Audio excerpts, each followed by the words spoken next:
Why do you think so many people wait until they hate their job? To be honest with you, I think it's just like, okay, a lot of peers that I know, it's like, hey, once I'm done with graduate school, I don't need to learn anymore. And I think that lack of growth is really what stopping them at that point and reach that cap level so quickly. Aside from the job, what do you think is the biggest energy drain?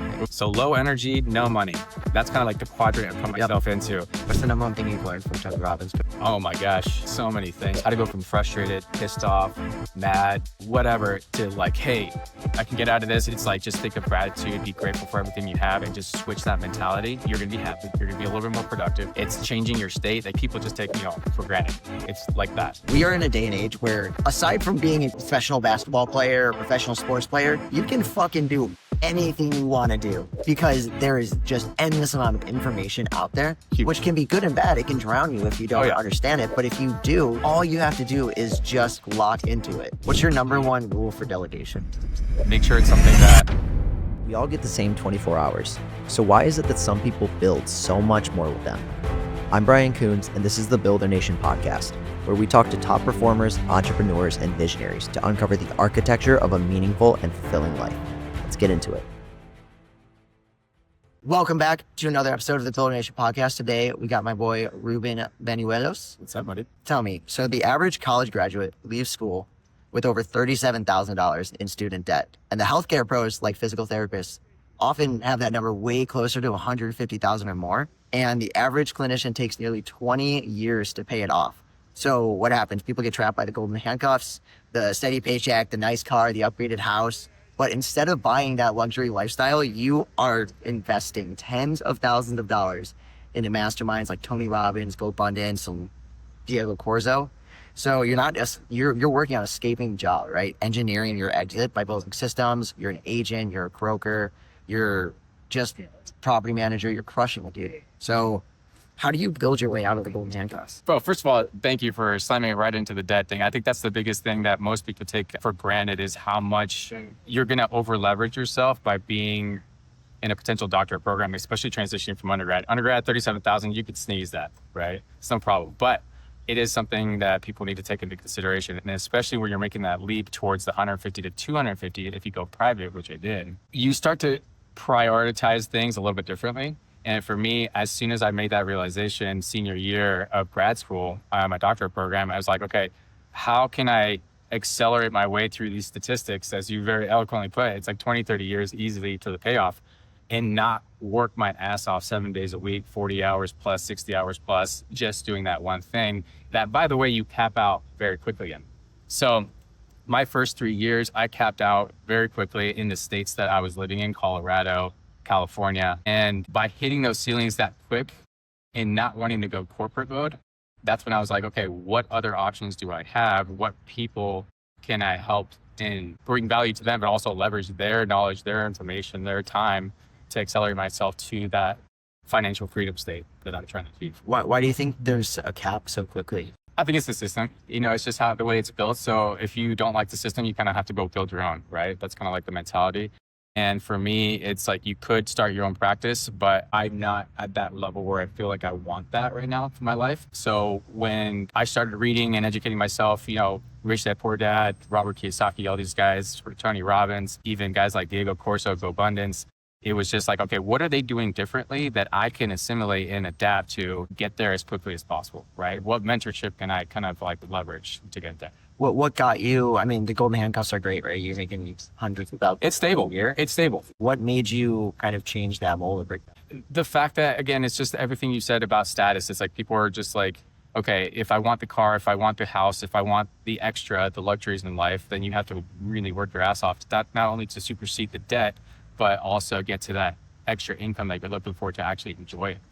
So for me, yes, 100% golden handcuffs. I just actually going to talk to San Marcos State University students, and I was like, there's stable, which is great, and then there's unstable, which is high risk, but high reward as well. So for me, I have stability for life having my doctorate. There's no way I'll never have a job, right? I can go to any hospital, any skilled nursing facility. I can walk in there and make good money, but I want a little more than that, not only for myself, but for my family. Why do you think so many people wait until they hate their job to make the leap? I think lack of action, to be honest with you. I think it's just like, okay, a lot of peers that I know, it's like, hey, once I'm done with undergrad or once I'm done with graduate school, I don't need to learn anymore. And I think that lack of growth is really what stipends them at that point and reach that cap level so quickly.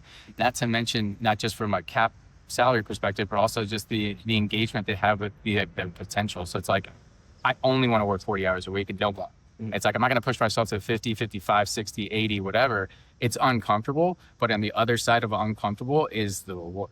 Right. So if you were starting over, right, would you still be a physical therapist or would you, it's physical therapy, right? Yes. So yeah, would you still be a physical therapist or would you go look at doing a different part or practice inside of this? That's the question. It's always hindsight 2020, right? So it's like, knowing what I know now, would I change? Of course.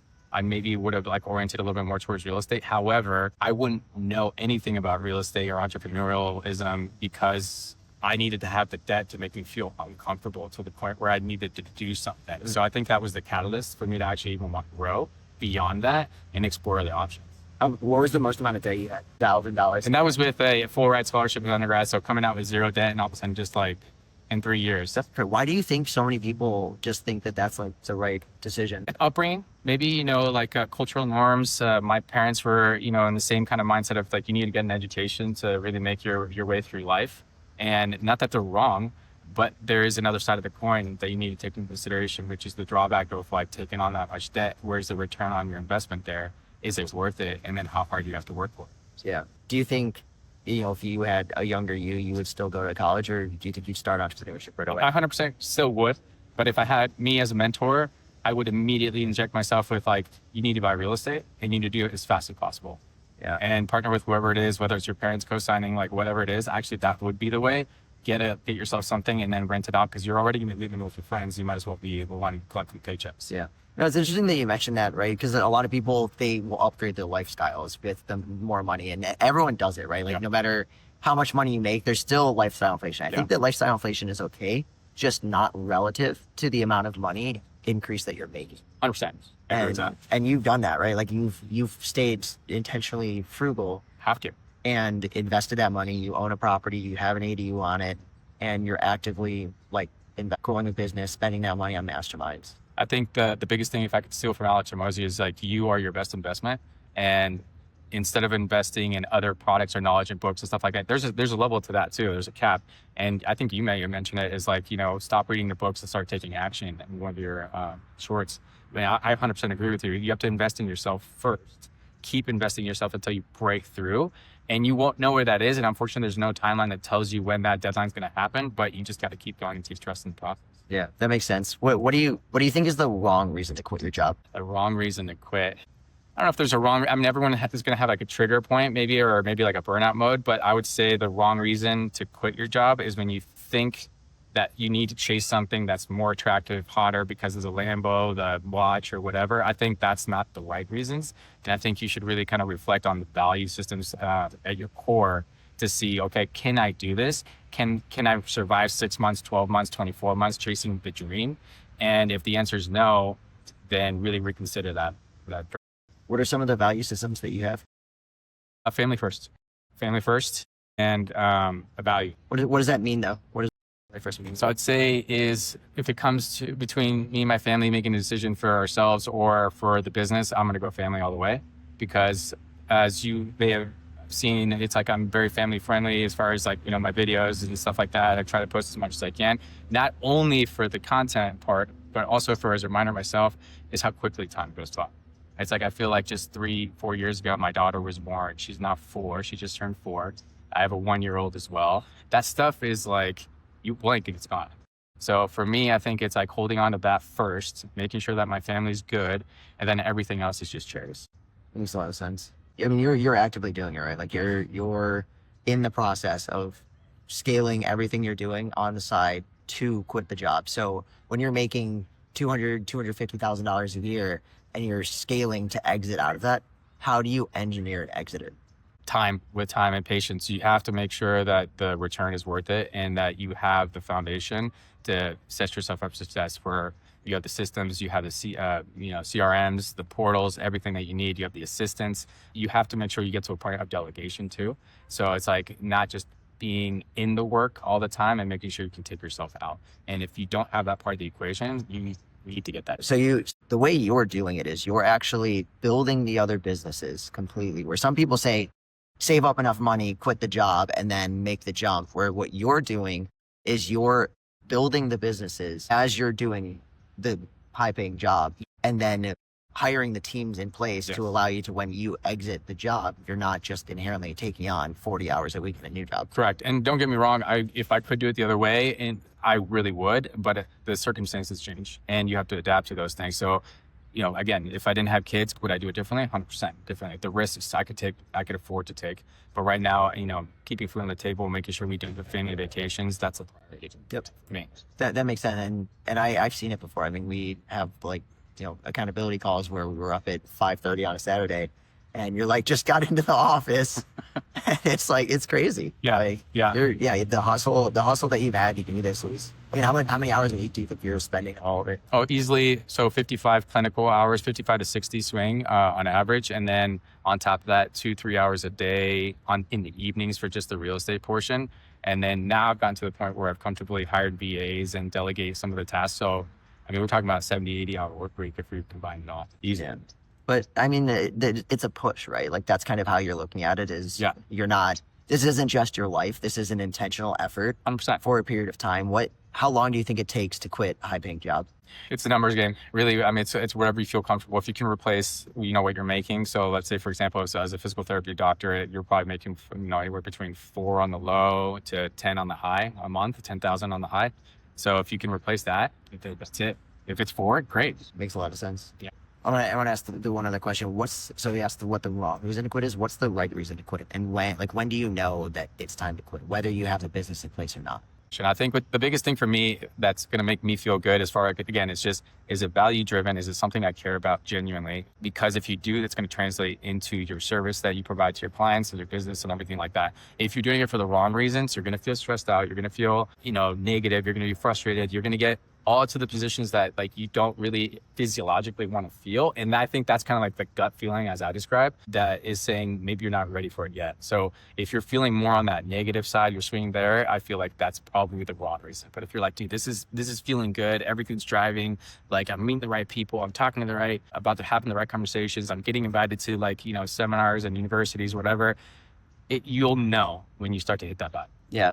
It's funny. You're having a hard conversation with yourself of is it time? And something that's stuck out to me quite a bit with you is you are very okay telling people how the fuck it is. And we've literally fired people from our GoBundance group before, it's based on conversations we had. And it really, I've seen it often with you. You are not afraid to have hard conversations. So how does somebody have hard conversations when they struggle to actually get to that point? With themselves or with others? With others. With others. I feel like when you know you and you really have, like I said, it goes back to those core values that you have. When you understand those are the fundamental pillars for yourself and you understand what you need, focus, exactly where you're going, everything else is just noise.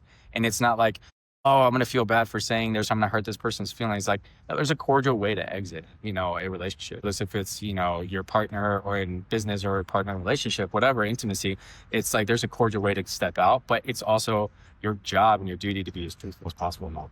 Yeah, no, that makes sense. Aside from the job, what do you think is the biggest energy drain we have? Not time drain, but energy drain. So low energy, no money. That's kind of the quadrant I put myself into. So if it's taking away from me, so it's a conversation where it's hey, I'm going to take 30 minutes. Let's say I have somebody coming up, a student, and I was hey, I want to learn about real estate. Can you take 30 minutes of your time? 100% with you. I'll put it in my calendar or whatever. If you don't show up, now you just pushed family time, you pushed me time, you pushed everything off my schedule. That's not okay. Yep. And that's when it's get to a point, again, where your focus needs to actually very much align with where you're trying to go as far as your goals, because anyone is going to try to derail you and you have to watch out for that. Yeah. So. It makes sense. And you actually, you just brought it up. You have done mentorship before. I've seen you do a lot of mentorship for free with some people, and you brought on team members that, have gotten paid through compensation along. So what is that mentorship with them? Why are you doing that? One of my core values is I believe in education, and I think education should be free to a certain degree.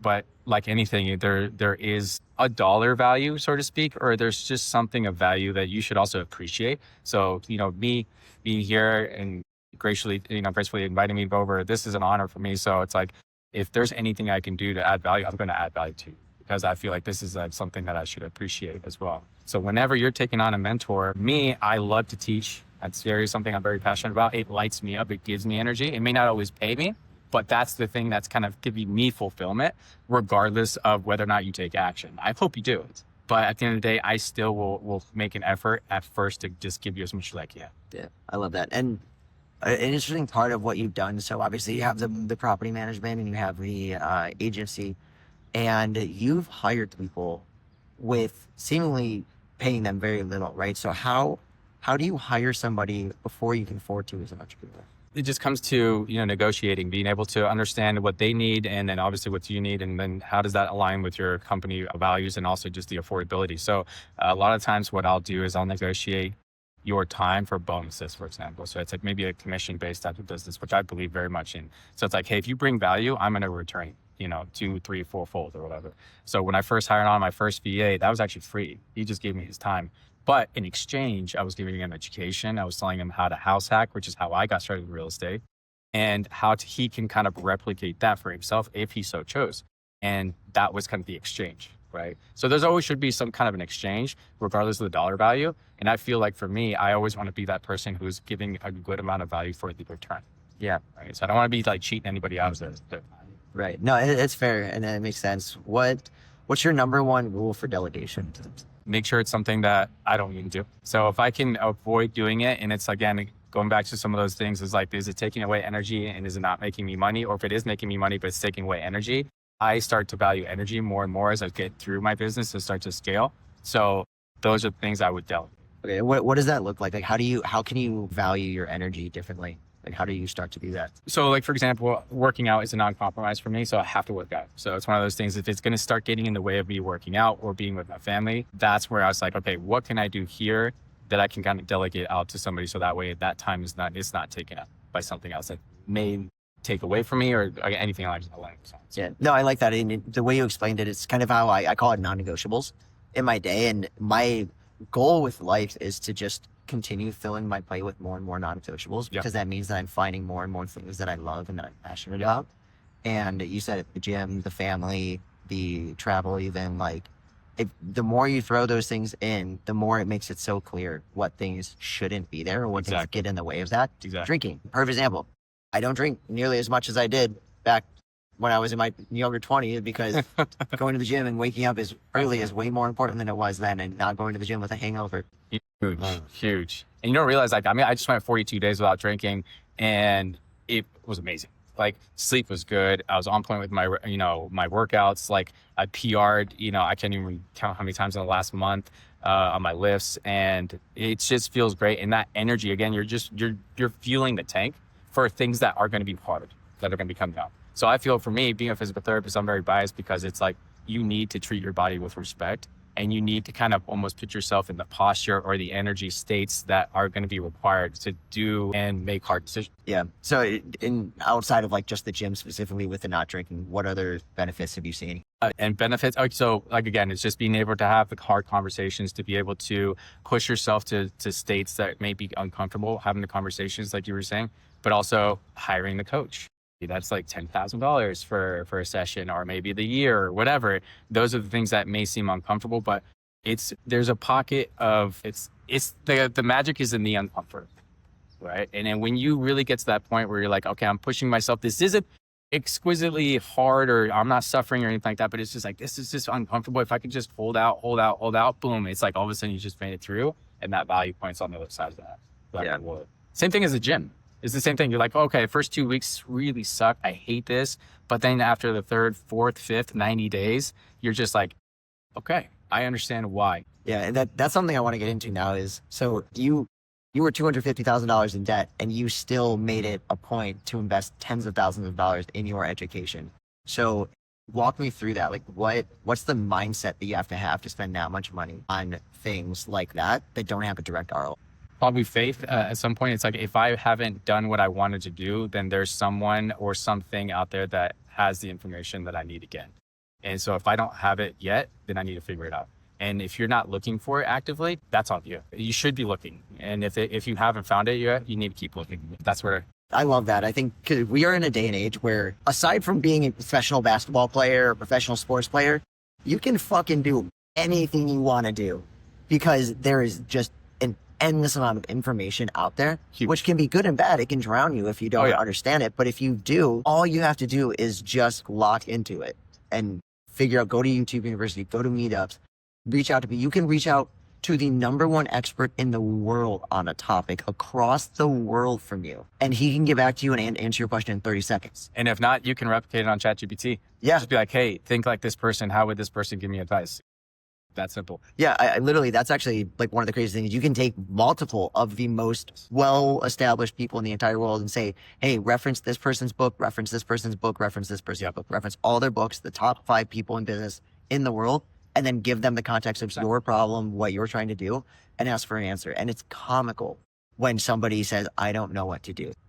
And I think it's a really good point that you bring up, because it's like, I don't know what to do. Is mean, like, for me, it just translates to I'm not really looking, or I'm not really trying almost. Because if you were trying, you would think of everything, or you go to everybody at that point until you found it. So you've done Tony Robbins' mastermind, you've done GoBundance, and you've done Diego Corzo's mastermind. Yep. Are those the 3 that you've done? Tony Robbins coaching under the subcategories. Yes, those are the big ones. Jack McCall for credit card stacking, hacking, phenomenal amount of information from that guy. Chris Luna on development, you from ADUs. It's like I said, the world becomes a lot smaller as you start going higher and higher. And all those names have really just kind of helped. Robert Kiyosaki, you've done some coaching with that as well. Hey guys, if you're a business owner, high income earner, or investor who's been thinking about getting into real estate development but don't have the time to manage the process, this is for you. My company partners with people like you to help unlock the potential of your properties or even source and manage new small scale development projects.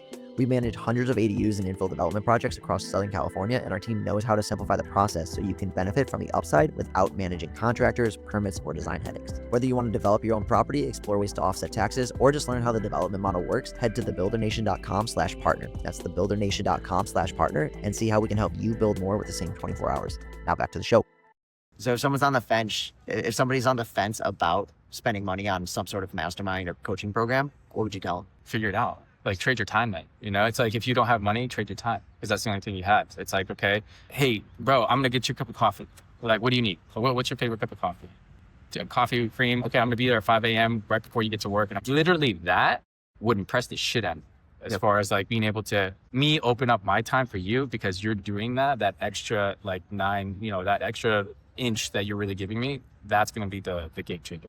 Yeah, no, that makes sense. So what's the #1 thing you've learned from Tony Robbins? Oh my gosh, so many things. But if I were to put it succinctly, and I'm going to not do him justice here because he's got so many freaking concepts, it would just be changing your state. If you can hone in on how to go from frustrated, pissed off, mad, whatever, to like, hey, I can get out of this. It's like, just think of gratitude, be grateful for everything you have, and just switch that mentality. You're going to be happy. You're going to be a little bit more productive. You're going to feel more motivated.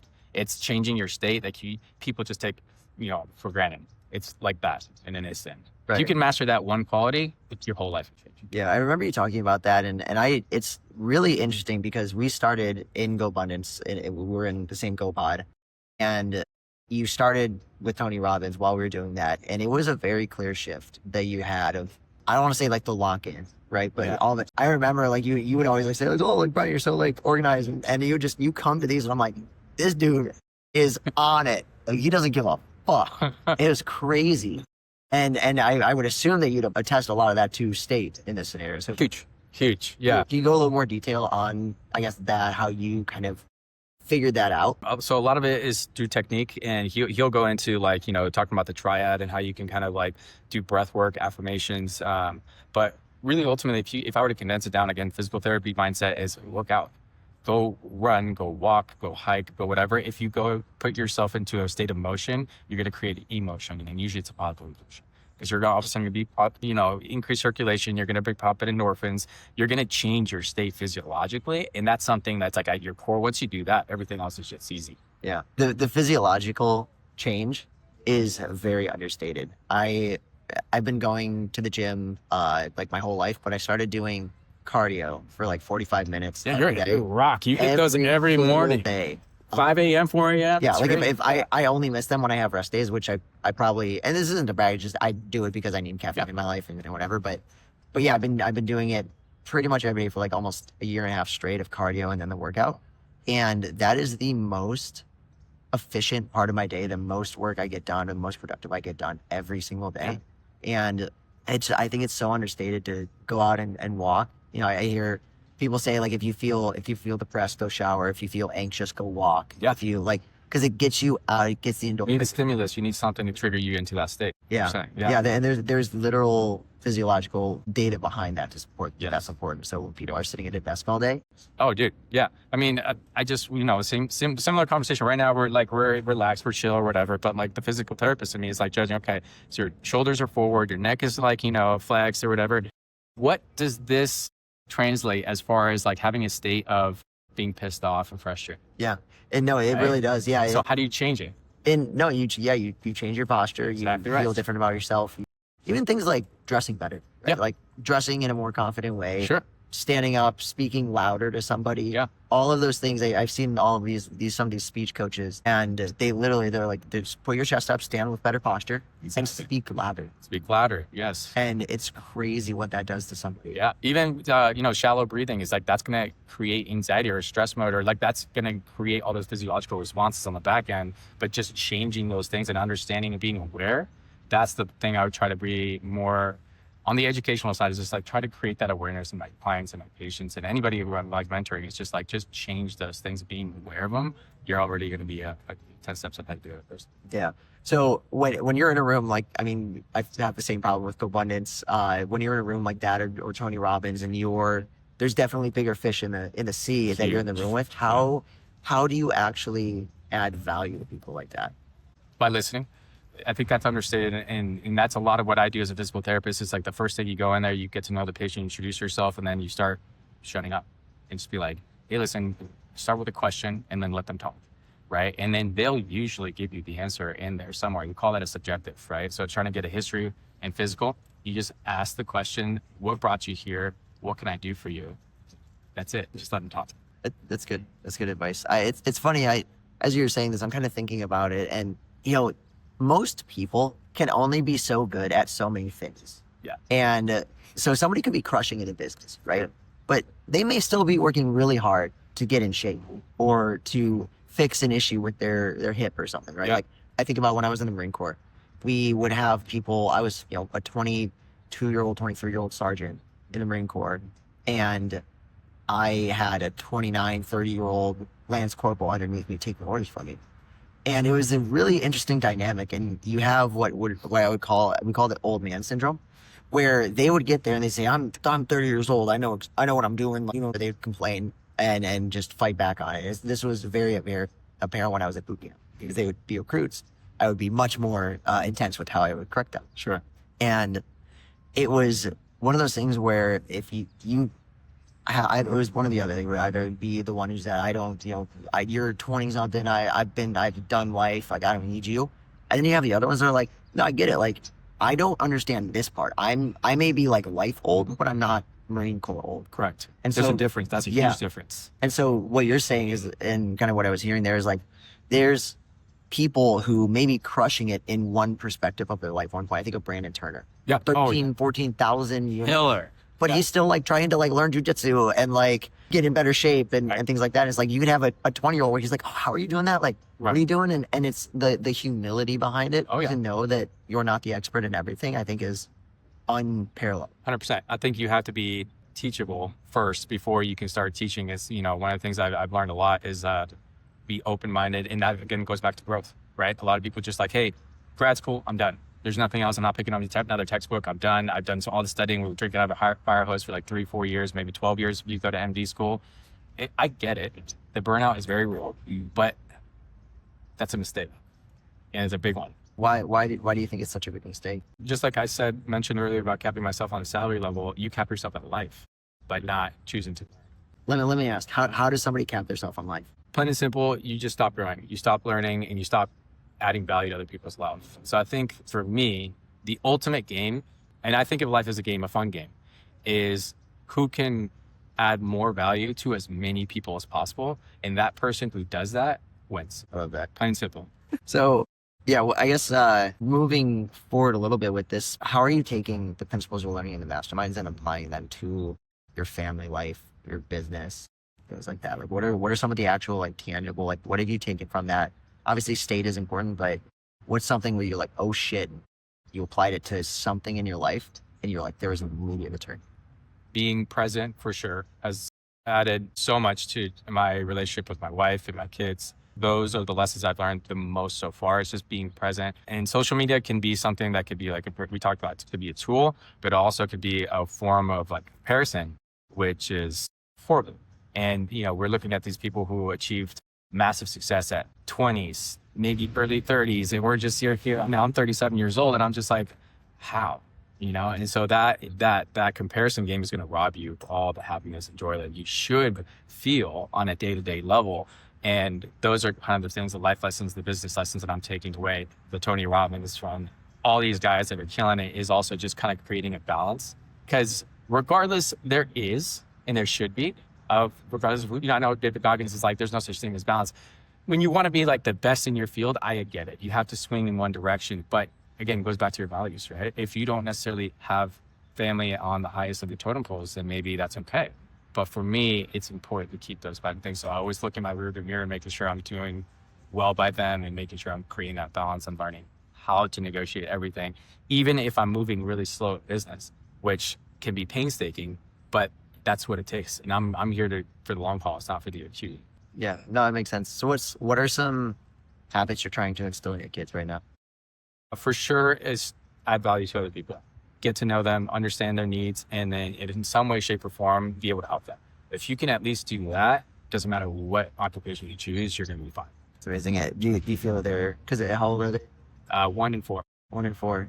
So the formula, do you think they are kind of catching on to it? They're getting it. We got to go, work on the please and thank yous for sure. As we start there. But at the end of the day, it's like, sharing, making sure that the kids, we have an elementary school here. I was seeing a lot of young kids. It's making sure that sharing is a really big option and just those life lessons. But right now they're sponges, right?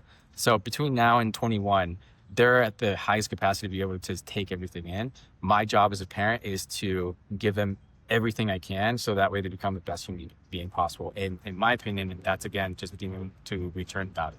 Yeah, no, that makes sense. So you travel a little bit, right?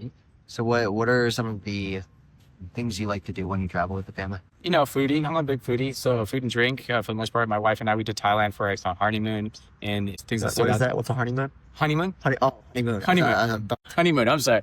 Honeymoon. And we went out and most of the things that I remember was just the culture, the food and the drinks, Yeah, we got to go on some boats. We went to TP Islands, had a great time, but it was the food and the culture and the ambiance that.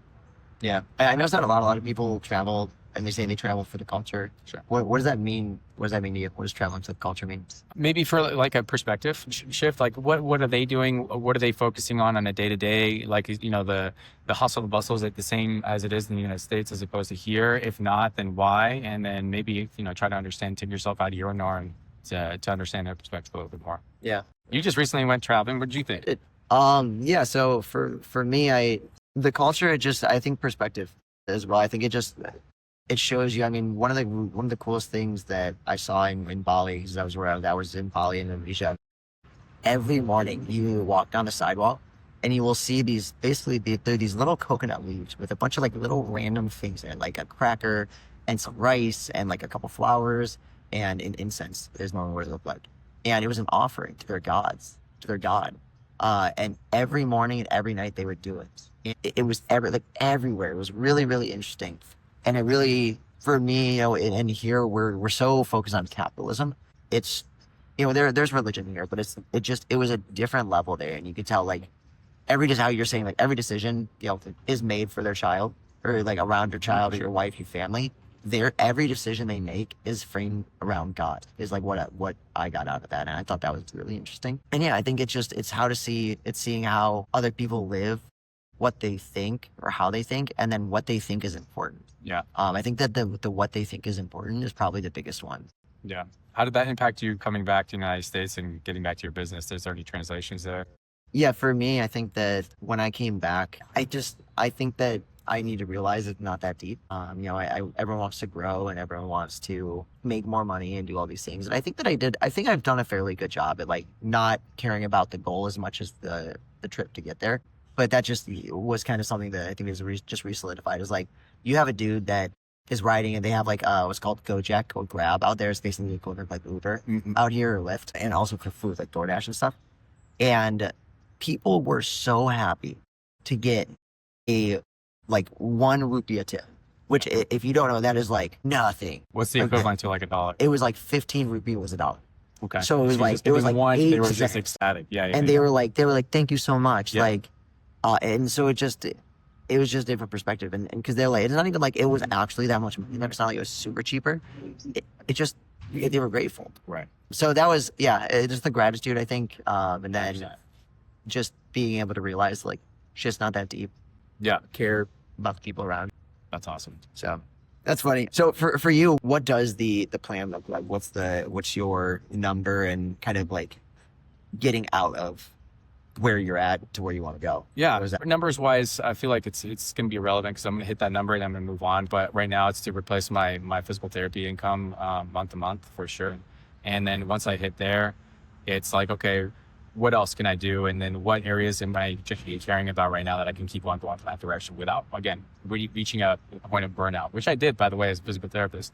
So a little quick background on that is when you get to a point where you do something for a career, like, any doctors out there, attorneys, or anyone that goes at higher levels or beyond undergrad, and you hit burnout, you're going to start to see bouncing around, right? You're either going to get fired or you're going to move around because you need to change the pace, but you're always going to run into the same things, the same problems in different locations. So the geography may change, but you never change your values, right? So at the end of the day, I tell people, like, reflect on those. What made you want to be that person, that professional in the first place? Hold on to that as much as possible. And on the side, do something that gives you a little bit of life, And I think if you do that, that's going to spill over and it's going to have significant outcomes as far as like positivity, gratefulness, again, we're talking about gratitude, but everything you're doing to kind of reinforce why you did what you did and then impact as many people as possible in that field that hopefully you're gifted at. Yeah. So what is, in your perfect scenario, what does a perfect day look like? Perfect day, man. For right now, it's like waking up, having, a meal prepared for me so I can spend time with my kids. I don't have to worry about the dishes. So that's all taken care of. Having someone to do, like a maid or a cleaning staff there, a cook, a driver. Because you've had those, right? Yeah. Because I remember, when in Go Abundance, we have to draw out our 5-year vision and we get really real with it. Yeah.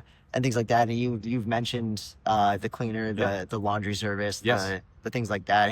Are you actively going back to that? Yeah. So there was a little hiccup in the history there. So it's like, I had to go back a couple of steps as far as getting the ADU permitting, which, by the way, is something I definitely recommend. This is your guide to learn from. How not to do it. Do not build the ADU without the permits first. So because of that, I was able to enjoy it for a short amount of time. So I got to see the cleaning staff, the cook and all that stuff, whatever. But now taking steps backwards to do it right, I'm going back towards those goals. But yes, 2 lessons in one is like, I definitely working back towards those things. Again, delegation, being able to do the things that I don't want to do. I don't want to do the dishes. I don't want to vacuum. I don't want to do any of that stuff. Neither should my wife. So how can we leverage those things so that we can get that time back, right? And going back to the ADU thing is making sure that I learn from your mistakes and learn quickly so that we don't have to repeat the same shit. Yeah. It's funny because 2 things. The first one is I like when I remember we were talking about your ADU and we were talking about just the power of ADUs, and you were saying that like that cash, that's not cash, it's not $800 a month. Like that's like 2 days of a babysitter 100%. for my wife and I to go out on a date, or that's that's daycare for exactly. That was the one you mentioned. So I think that's really important and kind of something that's interesting to put on is something like whatever investment vehicle it is. Like that's the point of like passive income. It's not just money. It's the fact that like you now have your time. Yeah. And the other piece that I really like is you're mentioning that you're $250,000 in debt and you're still spending money on cleaners and dishwashers and things like that because it doesn't directly save you maybe as much time, but it saves you the energy. That's one of the most important things is like find the things that drain your energy first. Yes. I'll spend like right now for me, for example, like I'm spending a lot of time doing the podcast editing right now, which I know somebody would tell me, no, I shouldn't be doing that. But for me, what it's allowing me to do is it's allowing me to make sure that the stories are crafted in a way that I want to make sure that it gets the points across, that the clips that I'm trying to get out of them for short form content are the right clips, and I'm not going back and forth and spending, what it would be an hour of me doing it right now would be 30 minutes going back and forth trying to impress it upon like a video editor. And so maybe it's a little bit extra time for me right now. Number one, everyone has enough time in their fucking day to do whatever the dream thing is. Like, you have enough time, you're not prioritizing. So like, You do. for me, it's fine, but I don't mind it. And so it's like, even though it takes an hour, like I can do it like while I'm just like sitting there chilling, like watching TV in the evening. And it doesn't bother me. It doesn't feel like work as much, because I'm like just kind of like, like you can tell I get to almost like re-listen to the conversation and hear, because every single person I bring on has amazing points. They have amazing perspective. So I'm getting here every single one at least twice, if not 17 times, to re-edit a clip, whatever. So yeah, I think that's a really important thing, is you found things that drain your energy, even though it maybe costs a little bit of money. It's an investment. 100%. And then you get that time back. You can be a little bit more creative. And that time, like I said, that hour, 2 hours, whatever, that can make you 10, 15, 20 grand, like just by giving yourself the time. So I think that's something that people need to take into consideration, especially me going back to my younger self. It's like, you want to do it all because you want to do it perfect, or you're the only one that can do it. Let go of all that bullshit. You don't know as much as you think you know. First and foremost, other people know way more than you. So start leveraging their time and their information and make an exchange happen, so that way you can advance yourself. Leapfrog your way. Exactly. So one last question for you. What's the biggest lie of stability? My gosh. Stability doesn't equal fulfillment. You're not going to be fulfilled because you're stable. And sometimes being unstable, taking the risk, feeling a little uncomfortable, borderline like psycho, is actually going to create a lot more reward and fulfillment. So don't be afraid of being uncomfortable. Well, I appreciate you coming on. It was a pleasure. Yeah, appreciate it. I will see you guys in the next episode. If people want to get in touch with you, what's the best way to get in contact? Yeah, on my Instagram, Ruben Bañuelos _SD. You can find me there. DM me personally if you have any questions. That's a good way to go. Ruben Bañuelos, ruben.o.banuelos@gmail.com. Just reach out. I'm like happy to hear your story. If you have anything to say, any experiences you've had with house hacking, ADUs. Obviously ADUs, this is your guy right here. House hacking is the best way to go as far as like getting started somewhere. And I'd be happy to share my information. What's your main market for property management and selling? Yeah, I would say first and foremost, veterans. Veterans, I feel like, it's just like they have such a great tool at their arsenal using that VA loan, use those benefits, disability, that in a place like San Diego, make the most of it by investing in property for sure. And I've tried to educate them as much as possible, first and foremost, and then any young entrepreneurs, and then obviously single families are trying to level up to be able to. Thanks for coming on, man. Anytime, man. See you guys in the next. Thank you. That's it for this episode of the Builder Nation podcast. If it gave you something to think about, hit subscribe, leave a review, and share it with someone who's leveling up. Until next time, keep building.